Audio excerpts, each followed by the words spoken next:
네, 얼마 전에 경기도 고양시 일산에서 건물 아래 땅이 갑자기 꺼지면서 시민들이 급하게 대피하는 일이 있었습니다. 네, 다행히 다친 사람은 없었지만 시민들은 불안할 수밖에 없는데요.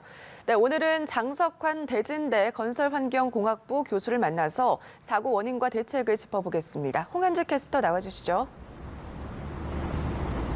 네, 출근길 인터뷰입니다. 저는 지금 일산 마두역 근처 땅 꺼짐 현상이 발생한 현장에 나와 있는데요. 오늘 이와 관련해서 장석환 교수와 이야기 나눠봅니다. 안녕하십니까? 안녕하십니까? 네, 가장 먼저 이번 사고의 정밀 안전 진단이 이루어지고 있습니다. 하지만 일산에서는 처음 있는 일은 아니라고요? 예. 여기가 바로 땅꺼짐 현상이 일어난 곳인데요. 땅꺼짐 현상, 싱크홀이라고 하는 것은 보통 지하 터파기를 한다든지 상하수도 관로의 노후화의 누수에 의해서 생기는 지반이 가라앉는 현상인데요. 일산에서 2015년 이후에 지금 한 6번째 정도 일어나고 있거든요. 그러니까 지하철 3호선 주변으로 주로 일어나고 있고요. 그게 보통 겨울철, 지금 12월에서 한 2월 정도에 많이 일어나는 그런 현상들이 지금 계속 발생하고 있습니다. 네, 이번 사고의 원인에 대해서도 조사하고 있습니다. 근본적인 원인은 뭐라고 생각하시나요? 잘 아시다시피 일산 한 30년 전에 상당히 지하수가 높은 지역, 즉 한강보다 낮은 지역으로 지하수가 높아져 있고 또 이 지역은 충적층이라고 하는 연약지반 위에 건설된 도시이기도 합니다.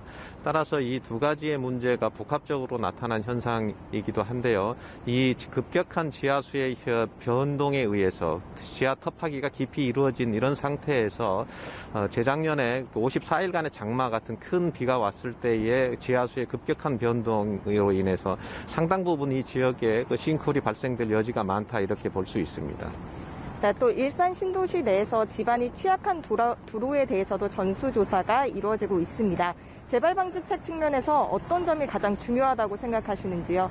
지금 한 110km의 도로를 전체 GPR 탐사를 한다고 하는데 이것은 현상을 조사하는 것이지 이것을 원인 해결을 하기 위한 부분은 조금 더 많은 부분이 필요합니다. 예를 들면 충적층이 얼마나 깊이 되어 있는지, 얼마나 넓게 퍼져 있는지, 또 지하에 있는 그 상하수도 관로가 노후화가 얼마나 되어 있는지, 과거의 지하수와 지금 현재 지하수가 어느 정도 차이가 있는지 이런 것들을 종합적으로 판단하고 분석을 해야만이 앞으로의 문제를 해결할 수 있고 이런 지반 침하에 대한 위험 지도를 작성을 해서 그 부분들이 도시계획이라든지 그다음에 건축물의 인허가 문제란 이런 것까지 연결해야 앞으로의 이런 문제가 예방할 수 있다고 생각합니다.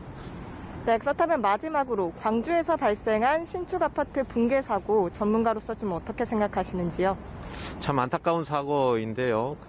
보통 겨울철 같은 경우뿐만이 아니고 보통 이제 건축물에서 한 층을 콘크리트를 양생하고 타설을 한단 7일 정도 걸리는데 16개 층이 한꺼번에 무너졌다고 하는 것은 이런 충분한 양생이라든지 콘크리트 타설의 원칙을 지키지 않았다 이런 생각이 좀 들고요. 그래서 시방서를 잘 지키지 않았는지 그 확인을 해봐야 될 뿐만이 아니고 또 불법 하도급은 혹시 없었는지 장비 업체가 지금 콘크리트 타설한 작업자들이 같이 했다는 그런 보도도 있고 한데 이런 부분들을 좀 철저하게 따져서 이런 부실의 원인을 좀 밝혀내야 되지 않을까 이런 생각이 듭니다.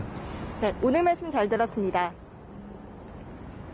지금까지 출근길 인터뷰였습니다.